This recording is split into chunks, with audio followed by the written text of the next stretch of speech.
على المرسلين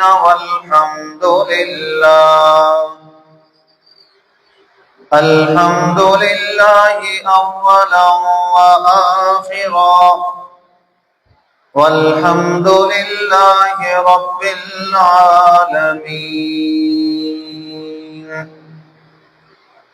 إن الله وملائكته يصلون على النبي يا أيها الذين آمنوا صلوا عليه وسلموا تسليما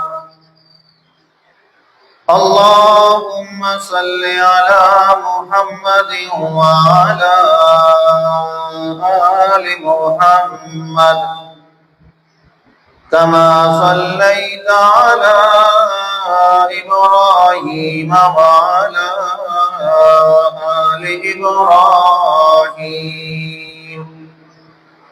إنك حميد مجيد اللهم بارك على محمد وعلى آل محمد كما باركت على إبراهيم وعلى آل إبراهيم إنك حميد مجيد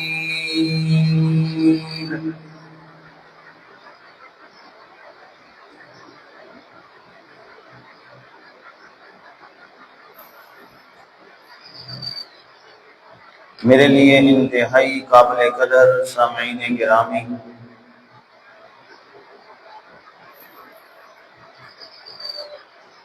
آپ حضرات کے سامنے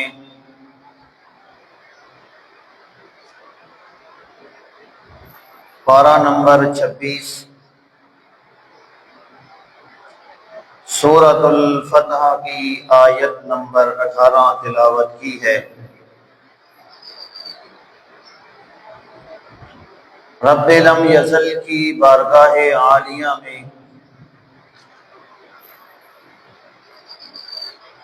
انتہائی ذلت اور عاجزی سے یہ دعا اور التجا ہے، اللہ کریم اخلاص کے ساتھ اصلاح کی نیت سے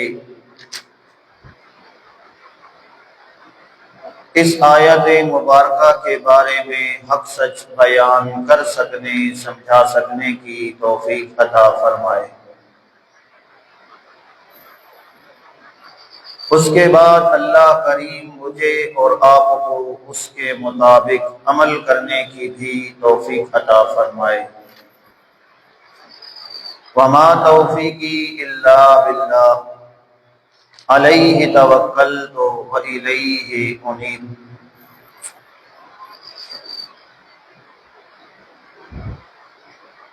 ماہ ذی الحجہ کی 18 تاریخ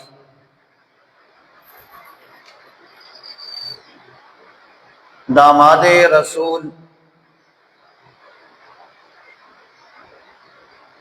ناشر قرآن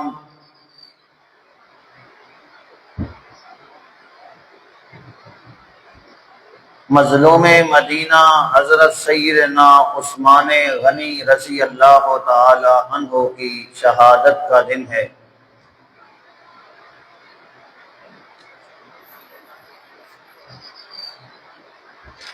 اسی ضمن میں حضرت عثمان غنی رضی اللہ تعالی عنہ کے چند مناقب اور فضائل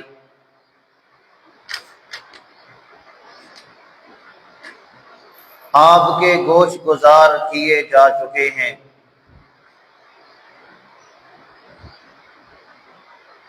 گزشتہ جمعہ پر ہم نے حضرت عثمان غنی رضی اللہ تعالی عنہ کی فضیلت میں بیعت رضوان کا تذکرہ کرتے ہوئے اپنی گفتگو کا اختتام کیا تھا۔ کہ حضرت عثمان غنی رضی اللہ تعالی عنہ وہ خوش نصیب صحابی ہیں جن کے خون کے اوپر حضرت جناب محمد الرسول اللہ صلی اللہ علیہ وسلم نے 1400 صحابہ اکرام رضوان اللہ تعالی علیہم اجمعین سے بیعت لی۔ آپ اندازہ لگائیے کہ آپ علیہ الصلوۃ والسلام کو حضرت عثمان سے کتنی محبت تھی، کتنا پیار تھا کہ اللہ کے محبوب پیغمبر 1400 صحابہ اکرام سے بیعت لے رہے ہیں کہ ہم اس وقت تک واپس نہیں جائیں گے جب تک ہم حضرت عثمان غنی رضی اللہ تعالی عنہ کے شہادت کا بدلہ نہ لے لیں۔ جب اللہ کے محبوب پیغمبر جناب محمد الرسول اللہ صلی اللہ علیہ وسلم جس درخت کے نیچے صحابہ اکرام سے بیعت لے رہے تھے، اللہ کو یہ منظر اتنا پسند آیا کہ اللہ کریم نے اس منظر کا ذکر قرآن بنا کے میرے محبوب پیغمبر کے سینے پہ نازل کر دیا، اور اللہ کریم کی طرف سے یہ اعلان کر دیا گیا لَقَدْ رَضِيَ اللَّهُ عَنِ الْمُؤْمِنِينَ إِذْ يُبَايِعُونَكَ تَحْتَ الشَّجَرِ۔ اللہ کریم کی طرف سے اعلان کر دیا گیا، اے میرا محبوب پیغمبر، اس درخت کے نیچے جو لوگ آپ کے ہاتھ پر حضرت عثمان غنی کے قتل کا بدلہ لینے کے لیے بیعت کر رہے ہیں، اللہ کو یہ منظر اتنا پسند آیا ہے کہ اللہ کریم نے ان 1400 صحابہ اکرام کے لیے جنت کا اعلان کر دیا ہے۔ حضرت عثمان غنی رضی اللہ تعالی عنہ کو اللہ نے بڑے کمال عطا کیے تھے، بڑی خوبیاں عطا کی تھیں۔ ایک خوبی جس کا ذکر اللہ کے محبوب پیغمبر نے اپنے فرمان کے اندر کیا، آئیے آج کی نشست کا آغاز یہیں سے کرتے ہیں۔ اللہ کے محبوب پیغمبر کا یہ فرمان سنیے اور غور و فکر کیجئے کہ حضرت عثمان غنی رضی اللہ تعالی عنہ سے اللہ کے محبوب پیغمبر کو کتنی محبت تھی۔ اللہ کے محبوب پیغمبر فرماتے ہیں، قال النبی صلی اللہ علیہ وسلم لِكُلِّ نَبِيٍّ رَفِيقٌ وَرَفِيقِي فِي الْجَنَّةِ عثمان۔ اللہ کے محبوب پیغمبر جناب محمد الرسول اللہ صلی اللہ علیہ وسلم نے ارشاد فرمایا، لِكُلِّ نَبِيٍّ رَفِيقٌ، ہر نبی کا ایک دوست ہوا کرتا ہے، ہر نبی کا ایک ساتھی ہوا کرتا ہے۔ میرے محبوب پیغمبر نے فرمایا، وَرَفِيقِي فِي الْجَنَّةِ عثمان، اللہ کریم نے جنت کے اندر عثمان غنی کو میرا ساتھی بنا دیا۔ یہ فضیلت ہے حضرت سیدنا عثمان غنی رضی اللہ تعالی عنہ کی۔ آئیے حضرت عثمان غنی رضی اللہ تعالی عنہ کو اللہ کریم نے جو ایک کمال عطا کیا تھا کہ حضرت عثمان غنی رضی اللہ تعالی عنہ کو اللہ کریم نے حیا کا پیکر بنایا تھا۔ حیا کا مجسمہ بنایا تھا۔ اللہ رب العزت کے محبوب پیغمبر جناب محمد الرسول اللہ صلی اللہ علیہ وسلم اپنے گھر کے اندر تشریف فرمائے۔ آپ اپنے بستر پہ لیٹے ہوئے ہیں، آپ کی پنڈلی مبارک سے کپڑا ہٹا ہوا ہے۔ اتنی دیر میں دستک ہوئی، پوچھا گیا من دقل بابا، دروازے کے اوپر دستک دینے والا کون ہے؟ باہر سے آواز آئی، آپ کا غلام صدیق اکبر آیا ہے، ملاقات کرنا چاہتا ہے۔ اللہ کے محبوب پیغمبر نے اجازت دے دی۔ سیدنا صدیق اکبر رضی اللہ تعالی عنہ آئے، اللہ کے محبوب پیغمبر کے پاس آ کر بیٹھ گئے۔ کچھ دیر گزری، دروازے کے اوپر دستک ہوئی، پوچھا گیا من دقل بابا، دروازے کے اوپر دستک کس نے دی ہے؟ بتایا گیا آپ کا غلام جناب فاروق اعظم آئے ہیں، اللہ کے محبوب پیغمبر سے ملاقات کی اجازت چاہتے ہیں۔ اللہ کے محبوب پیغمبر نے اجازت دے دی۔ اب حضرت ابو بکر بھی میرے محبوب پیغمبر کے پاس موجود ہیں، حضرت عمر بھی میرے محبوب پیغمبر کے پاس آ گئے ہیں۔ کچھ دیر گزری، دروازے کے اوپر دستک ہوئی، اللہ کے محبوب پیغمبر کی طرف سے پوچھا گیا من دقل بابا، دروازے کے اوپر دستک کس نے دی ہے؟ کون ہے دستک دینے والا؟ باہر سے آواز آئی، آپ کا غلام عثمان ابن عفان رضی اللہ تعالی عنہ ہے، آپ سے ملاقات کرنا چاہتے ہیں۔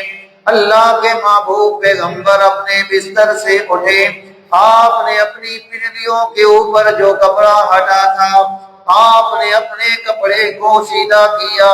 درست کرنے کے بعد حضرت عثمان غنی رضی اللہ تعالی عنہ کو گھر کے اندر داخل ہونے کی اجازت دی۔ ام المؤمنین حضرت عائشہ صدیقہ رضی اللہ تعالی عنہا فرماتی ہیں میں نے اللہ کے محبوب پیغمبر سے پوچھا، اے اللہ کے محبوب پیغمبر، میں نے بڑا عجیب منظر دیکھا۔ ابو بکر صدیق آئے، آپ کی پنڈلیوں سے کپڑا ہٹا ہوا تھا، آپ نے درست نہیں کیا۔ عمر فاروق آئے، آپ نے اپنے پنڈلی کا کپڑا درست نہیں کیا، لیکن جب عثمان غنی آئے، آپ نے اس وقت تک ان کو اجازت نہیں دی جب تک آپ نے اپنی پنڈلیوں کا کپڑا درست نہیں کیا۔ اے اللہ کے محبوب پیغمبر، یہ کیا ماجرا ہے؟ اللہ کے محبوب پیغمبر نے تاریخی جملہ کہا، اے عائشہ صدیقہ، اس عثمان سے اللہ کے فرشتے اتنا پیار کرتے ہیں کہ زمین کے اوپر یہ عثمان چل رہا ہوتا ہے، آسمان پہ یہ فرشتے عثمان سے حیا کر رہے ہوتے ہیں۔ میرے محبوب پیغمبر نے فرمایا، الا استحی من رجل تستحی منہ الملائکہ، اے عائشہ صدیقہ، میں اس عثمان سے کیوں نہ حیا کروں جس عثمان سے آسمان کے فرشتے بھی حیا کیا کرتے تھے۔ آج عثمان غنی کو ماننے والے ذرا اپنے دامن کے اندر بھی دیکھ لیجئے کہ میرا اور آپ کے حیا کا کیا عالم ہے۔ میرے محبوب پیغمبر نے تو اپنے فرمان کے اندر اس بات کا ذکر کیا تھا، الحیاء شعبۃ من الایمان۔ اللہ کے محبوب پیغمبر نے فرمایا حیا ایمان کا شعبہ ہے، ایمان کا لازمی جز ہے، اس لیے حیا کا ہونا ضروری ہے۔ آنکھیں ہیں تو حیا کا ہونا ضروری ہے، کان ہے تو حیا کا ہونا ضروری ہے، دماغ ہے تو حیا کا ہونا ضروری ہے، ہاتھ ہے تو حیا کا ہونا ضروری ہے، پاؤں ہے تو حیا کا ہونا ضروری ہے۔ اس لیے اللہ رب العزت نے قرآن کریم کے اندر ایک عورت کا ذکر کیا، مرد تو اپنی جگہ رہ گئے، اللہ کریم نے ایک عورت کا ذکر کیا۔ اس اللہ رب العزت نے اس عورت کا ذکر قرآن میں اس انداز کے اندر کیا۔ وہ عورت زمین پہ چل رہی تھی، وہ عورت اتنی عظیم، اتنی آسن چال کے ساتھ چل رہی تھی، اتنی حیا کی چادر اوڑھ کے چل رہی تھی۔ اللہ رب العزت کو اس عورت کے چلنے کا انداز اتنا پسند آیا، اللہ نے قرآن بنا کے اس عورت کا چلنے کا انداز میرے محبوب پیغمبر کے سینہ پہ قرآن بنا کے نازل کر دیا۔ آج عورتوں کی حیا کا کیا حال ہے یہ یاد رکھیے گا، مرد پورا اس کے اندر جرمدار ہے۔ یہ ہو ہی نہیں سکتا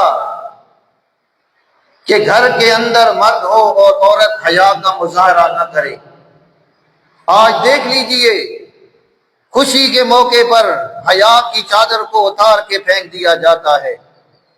اپنے آپ کو بڑا پاکیزہ سمجھنے والی عورتیں، اپنے آپ کو پردہ دار سمجھنے والی عورتیں بھی اب المیہ یہاں تک پہنچ چکا ہے کہ جب خوشی کا موقع آتا ہے تو وہی عورتیں کھلے بالوں کے ساتھ نظر آ رہی ہوتی ہیں۔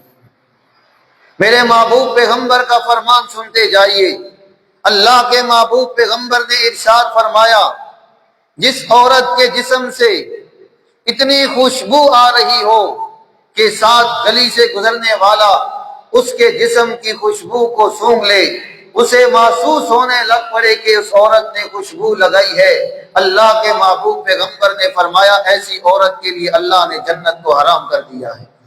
اور مرد پورا جرمدار ہے اس جرم میں کہ کس نے عورت کو یہ اختیار دیا ہے کہ اس کی کیسی بیوی ہے، کیسی اس کی بہن ہے، کیسی اس کی بیٹی ہے، کہ جب وہ گھر سے باہر نکل رہی ہے مرد کو اتنا بھی پتہ نہیں ہے کہ وہ کس انداز کے اندر گھر سے باہر نکل رہی ہے۔ خوشی کا موقع آتا ہے، خوشی کا موقع آتا ہے، یہی اپنے آپ کو لباس میں ڈھانپنے والی عورتیں، ان کے لباس دیکھیں، جسم سے بھی ننگی ہوں گی، سر سے بھی ننگی ہوں گی۔ اللہ کے محبوب پیغمبر نے فرمایا قیامت کے قریب ایک زمانہ آئے گا عورتیں لباس پہننے کے باوجود ننگی نظر آئیں گی۔ یہ وہی زمانہ ہے جس کے زمانے کے متعلق اللہ کے محبوب پیغمبر نے گواہی دی تھی۔ وہ پیغمبر کی بیٹی تھی جس کا ذکر اللہ کریم نے قرآن کے اندر ذکر کیا ہے۔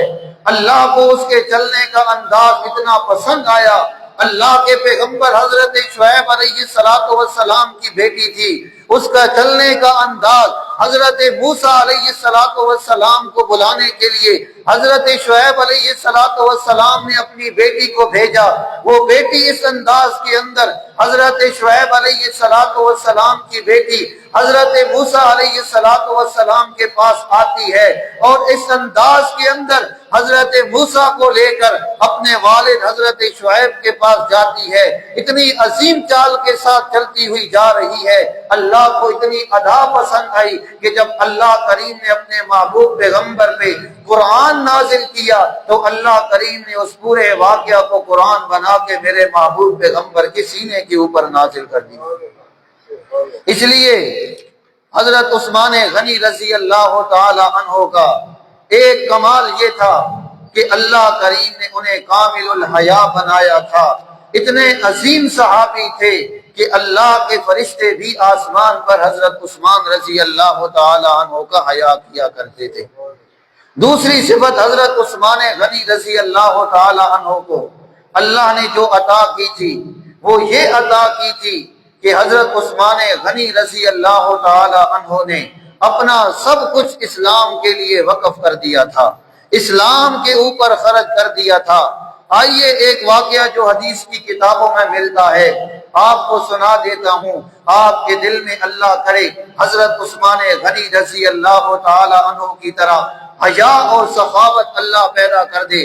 حدیث مبارکہ کی کتابوں کے اندر آتا ہے حضرت سیدنا صدیق اکبر رضی اللہ تعالی عنہ کا دور خلافت ہے۔ حضرت ابو بکر صدیق رضی اللہ تعالی عنہ کے دور خلافت میں ایک وقت آیا کہ مدینہ کے اندر قحط پھیل گیا، کھانے پینے کا سامان قیمت کے ساتھ بھی ملنا مشکل ہو گیا۔ اب صحابہ اکرام بھی پریشان ہیں، حضرت ابو بکر صدیق رضی اللہ تعالی عنہ بھی پریشان ہیں۔ حضرت ابو بکر صدیق رضی اللہ تعالی عنہ کو اطلاع ملی کہ حضرت عثمان غنی رضی اللہ تعالی عنہ کا ایک قافلہ جو شام کے اندر گیا ہوا تھا، وہ کھانے پینے کا سامان لے کے مدینہ کی سرزمین پہ آ رہا ہے۔ اب صحابہ اکرام کو اطلاع ملی، صحابہ اکرام بڑے خوش ہوئے کہ کھانے پینے کا انتظام تو اب ہو جائے گا۔ اب ایسا وقت آیا کہ مدینہ کے رہنے والے لوگ قیمت کے ذریعے بھی انہیں کھانے پینے کا سامان نہیں مل رہا۔ اب مدینہ کے تاجروں نے مشورہ کیا کہ حضرت عثمان غنی رضی اللہ تعالی عنہ کے پاس جاتے ہیں، جا کر ان سے بات کرتے ہیں، قافلے کو مدینہ پہنچنے سے پہلے خرید لیتے ہیں، پھر مدینہ کے اندر مال لا کر دگنی قیمت کے ساتھ ہم منافع کمائیں گے۔ اب مدینہ کے حالات حضرت عثمان غنی رضی اللہ تعالی عنہ کو بھی معلوم تھے۔ حضرت عثمان غنی رضی اللہ تعالی عنہ کے پاس وہ مدینہ کے تاجر آئے اور آ کر کہنے لگے، آپ کا جو قافلہ سامان لے کے آ رہا ہے ہم وہ خریدنا چاہتے ہیں۔ حضرت عثمان غنی رضی اللہ تعالی عنہ نے ان تاجروں سے پوچھا، مجھے بتاؤ تم کس قیمت کے اندر خریدنا چاہتے ہو؟ حضرت عثمان غنی کو وہ تاجر کہنے لگے، اگر آپ کا مال لاکھ کا ہے تو ہم آپ سے وہ مال 2 لاکھ کے بدلے میں خریدیں گے۔ حضرت عثمان غنی کہنے لگے، مجھے اتنا منظور نہیں ہے، مجھے تو اس سے زیادہ ایک تاجر دے رہا ہے۔ وہ تاجر کہنے لگے، ہم 3 گنا دینے کے لیے تیار ہیں۔ حضرت عثمان غنی نے کہا، ایک تاجر مجھے اس سے بھی زیادہ دینے کے لیے تیار ہے۔ بات چلتی رہی، 4 گنا دینے کے لیے بھی وہ تاجر تیار ہوئے، 10 گنا بھی 5 گنا بھی دینے کے لیے تیار ہوئے۔ جب حضرت عثمان غنی نے پوچھا، اس سے زیادہ ایک تاجر مجھے دے رہا ہے، تم کتنا دے سکتے ہو؟ حضرت عثمان غنی سے وہ تاجر کہنے لگے، ہم سارے مدینہ کے بڑے بڑے تاجر ہیں، ہم بڑے تاجر ہیں، ہم سے چھوٹے تاجر مال خریدتے ہیں، اس علاقے میں ہم سے بڑا تاجر کوئی نہیں ہے۔ کون ہے وہ تاجر جو آپ کو 5 گنا سے بھی زیادہ دینا چاہتا ہے؟ ذرا بتائیے تو صحیح، آپ کو وہ کتنا گنا اضافہ دینا چاہتا ہے؟ حضرت عثمان غنی رضی اللہ تعالی عنہ کہنے لگے، وہ تاجر مجھے 10 گنا دینا چاہتا ہے۔ وہ تاجر کہنے لگے کہ اتنا تو ہم نہیں دے سکتے، یہ تو بہت مہنگا سودا ہے، ذرا ہمیں بتائیے تو صحیح وہ تاجر کون سا ہے؟ جلوال کے مسلمانوں، اگر آپ کو بھی مزہ آئے تو ذرا سبحان اللہ کہہ کے میری تائید ضرور کیجئے گا۔ حضرت عثمان غنی نے ان مدینہ کے تاجروں کو کہا، فَذَلِكَ هُوَ اللَّهُ، وہ میرا اللہ ہے جو 1 کے بدلے میں مجھے 10 گنا دینا چاہتا ہے۔ پھر آیت پڑھی قرآن کی، من جاء بالحسنۃ فَلَهُ عَشْرُ أَمْثَالِهَا، جو کوئی 1 روپیہ اللہ کے رستے کے اندر خرچ کرے گا، 1 روپیہ خرچ کر کے آئے گا، اللہ کی بارگاہ کے اندر 1 نیکی لے کے آئے گا، فَلَهُ عَشْرُ أَمْثَالِهَا، اللہ کریم اس کو 10 گنا نیکیاں عطا کرے گا، 10 نیکیاں 1 کے بدلے میں عطا کرے گا۔ اب حضرت عثمان غنی ان تاجروں کو کہنے لگے، اے تاجروں، تم بے مال خرید کر منافع کمانا چاہتے تھے، مدینہ کے لوگوں سے تم منافع کمانا چاہتے تھے، میں تمہیں گواہ بنا رہا ہوں، یہ میرا جو قافلہ آیا ہے اس سارے کال کو میں نے مدینہ کے فقراء کے لیے صدقہ کے طور پر وقف کر دیا ہے۔ یہ سخاوت تھی۔ آج تو پتہ چل جائے آٹا مہنگا ہو رہا ہے، چینی مہنگی ہو رہی ہے، دکاندار مہینہ پہلے اسٹاک کرنا شروع کر دیتے ہیں۔ یہ ہماری سوچ ہے، یہ عثمان غنی کی سوچ تھی کہ تاجر آئے بیٹھے ہیں، مدینہ کے تاجر بڑے بڑے، لاکھوں کا کمال کمانے والے، لاکھوں میں منافع کمانے والے، حضرت عثمان غنی بھی چاہتے تو کر سکتے تھے، لیکن انہوں نے لوگوں کا احساس کیا کہ اس وقت لوگوں کے پاس کھانے کے لیے کچھ نہیں ہے۔ روایات کے اندر آتا ہے حضرت عثمان غنی نے صرف وہ مال نہیں تقسیم کیا تھا مدینہ کے لوگوں پر، بلکہ جن اونٹوں کے اوپر وہ مال لاد کے لایا گیا تھا، حضرت عثمان غنی رضی اللہ تعالی عنہ نے حکم دیا ان اونٹوں کو ذبح کر دیا جائے اور ان کا گوشت مدینہ کے لوگوں پر تقسیم کر دیا جائے۔ یہ عثمان غنی کی سیرت ہے۔ آج عثمان غنی کو ماننے والا کس طرح لوگوں کو دھوکہ دے رہا ہے، یہ بہت بڑا ظلم ہے۔ اس لیے تو میرے محبوب پیغمبر نے فرمایا من غشا فلیس منا او کما قال النبی صلی اللہ علیہ وسلم، میرے محبوب پیغمبر نے فرمایا جو بندہ کسی معاملے میں کسی کو دھوکہ دیتا ہے، کسی کے ساتھ فراڈ کرتا ہے، اللہ کے محبوب پیغمبر نے فرمایا فلیس منا، اس کا میرے ساتھ کوئی تعلق نہیں ہے۔ آج کیا ہو رہا ہے آگے سنیے۔ حضرت عثمان غنی کا پہلا کمال اللہ نے انہیں کامل الحیا بنایا تھا۔ دوسری صفت اللہ نے عطا کی کہ اللہ نے حضرت عثمان غنی کو سخی بنایا تھا کہ اپنا سب کچھ حضرت عثمان نے اسلام کی سربلندی کے لیے وقف کر دیا۔ تیسری فضیلت سنیے جو بخاری شریف کے اندر موجود ہے، اللہ کے محبوب پیغمبر جناب محمد الرسول اللہ صلی اللہ علیہ وسلم احد کے پہاڑ کے اوپر موجود ہیں۔ اللہ کے پیارے پیغمبر کے ساتھ حضرت ابو بکر بھی ہیں، حضرت عمر بھی ہیں، حضرت عثمان غنی رضی اللہ تعالی عنہ بھی ہیں۔ اچانک وہ احد کا پہاڑ ہلنے لگا۔ اللہ کے محبوب پیغمبر نے احد کے پہاڑ کو مخاطب کیا اور اسے کہا اپنی جگہ پہ ٹھہر جا، تو بڑا خوش نصیب ہے، آج تیرے اوپر ایک نبی کھڑا ہے، ایک صدیق کھڑا ہے، دو شہید تیرے اوپر کھڑے ہیں۔ ان دو شہیدوں میں ایک شہید جناب فاروق اعظم تھے، ایک شہید حضرت عثمان غنی رضی اللہ تعالی عنہ تھے۔ یہ اللہ کے محبوب پیغمبر کی طرف سے حضرت عمر کو بھی شہادت کی خوشخبری تھی۔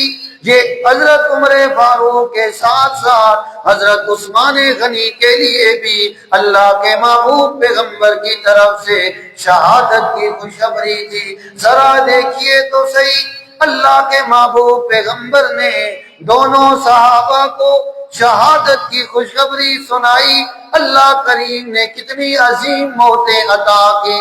جب جناب فاروق اعظم کی شہادت کا وقت آیا، اللہ کریم نے جناب فاروق اعظم رضی اللہ تعالی عنہ کو مصلی رسول کے اوپر شہادت نصیب کر دی۔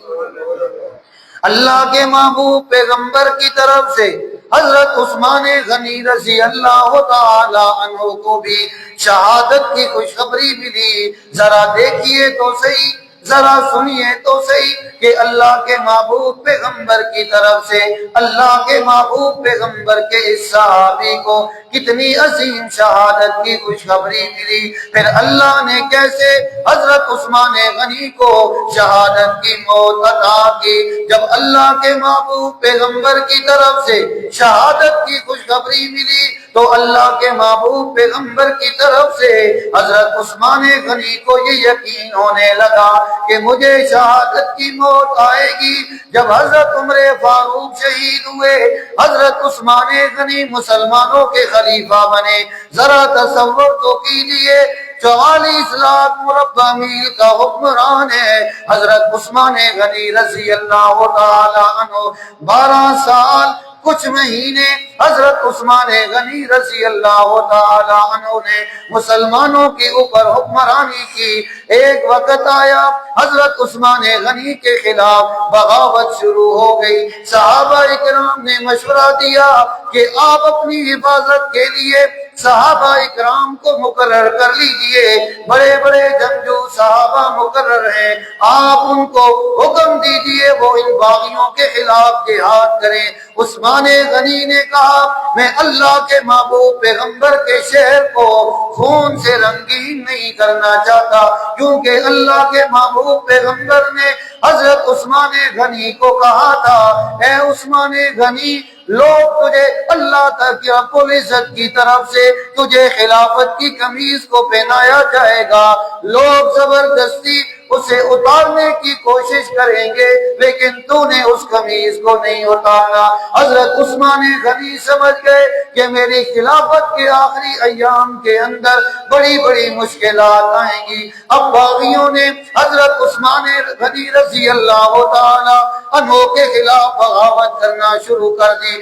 ایک وقت آیا عثمان غنی رضی اللہ تعالی عنہ کے گھر کا محاصرہ کر لیا گیا۔ 40 دن تک حضرت عثمان غنی کا گھر کا محاصرہ رہا۔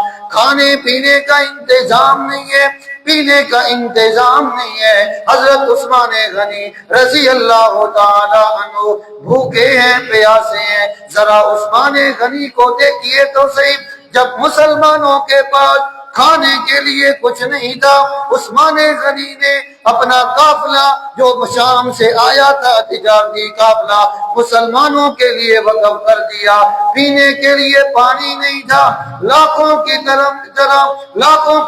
قیمت لگا کر عثمان غنی نے مدینہ کا کنواں خرید کے مسلمانوں کے لیے وقف کر دیا۔ آج عثمان غنی پہ ایسا وقت آیا 40 دن ہو چکے، کھانے کا انتظام بھی نہیں ہے، پینے کا انتظام بھی نہیں ہے۔ حضرت عثمان غنی اپنے گھر کے اندر موجود ہیں، حضرت حسن حضرت حسین رضی اللہ تعالی عنہ دروازے کے اوپر حضرت عثمان غنی کی حفاظت کے اوپر مامور ہیں۔ ایک وقت آیا کہ 18 ذی الحجہ کا دن ہے، ایک باغی نے حضرت عثمان غنی کے گھر کی دیوار کو پلانگا، حضرت عثمان غنی کے گھر کے اندر داخل ہوا۔ حضرت عثمان غنی قرآن کی تلاوت کر رہے تھے، اس دشمن نے، اس باغی نے حضرت عثمان رضی اللہ تعالی عنہ پہ پہلا وار کیا۔ حضرت عثمان غنی کی بیوی حضرت نائلہ نے اپنا ہاتھ آگے کیا، حضرت نائلہ کی انگلیاں کٹ کے گر گئیں، پھر دوسرا اس نے وار کیا۔ حضرت عثمان غنی قرآن کی تلاوت کر رہے ہیں، روایات کے اندر آتا ہے حضرت عثمان غنی کی زبان پہ یہ لفظ ہے فَسَيَكْفِيكَهُمُ اللَّهُ وَهُوَ السَّمِيعُ الْعَلِيمُ۔ ان مشکلات کے اندر اگر میری مدد کرنے والا ہے تو وہ کون ہے؟ بولیے بولیے کون ہے؟ میری اور آپ کی مشکلات کے اندر مدد کرنے والا ہے تو وہ کون ہے؟ حضرت عثمان غنی رضی اللہ تعالی عنہ کو اللہ نے کیسی شہادت کی موت عطا کی۔ عمر فاروق کو شہادت کے لیے خوشخبری دی، اللہ نے موت کیسی عطا کی کہ عمر فاروق مصلی نبوی پہ نماز پڑھا رہے ہیں، نماز کی حالت میں اللہ نے شہادت کی موت عطا کی۔ عثمان غنی کو اللہ کے محبوب پیغمبر نے شہادت کی خوشخبری سنائی، اللہ نے کیسی عظیم موت عطا کی کہ حضرت عثمان غنی رضی اللہ تعالی عنہ قرآن کی تلاوت کر رہے ہیں۔ قرآن کی تلاوت کرتے کرتے اللہ کریم نے حضرت عثمان کو شہادت کی موت عطا کر دی۔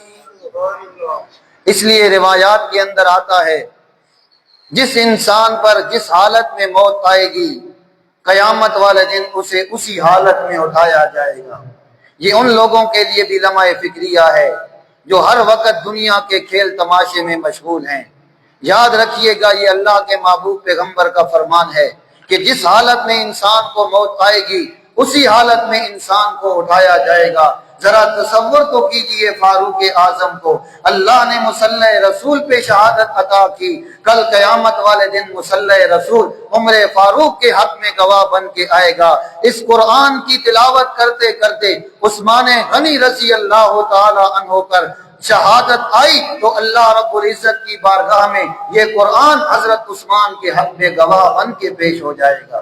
اس لیے آج کی جلسے میں یہی سبق اور پیغام ہے کہ حضرت عثمان غنی رضی اللہ تعالی عنہ کو ماننے کا میں بھی دعویٰ کرتا ہوں، آپ بھی دعویٰ کرتے ہیں۔ حضرت عثمان کو اللہ نے جو خوبیاں عطا کی تھی، ایک خوبی یہ عطا کی تھی، اللہ نے حضرت عثمان کو کامل الحیا بنایا تھا۔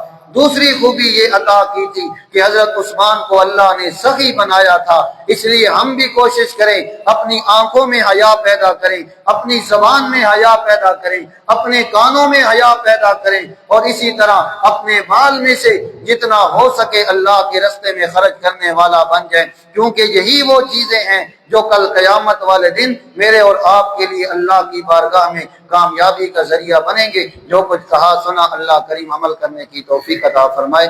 آخر دعوانا ان الحمدللہ رب العالمین۔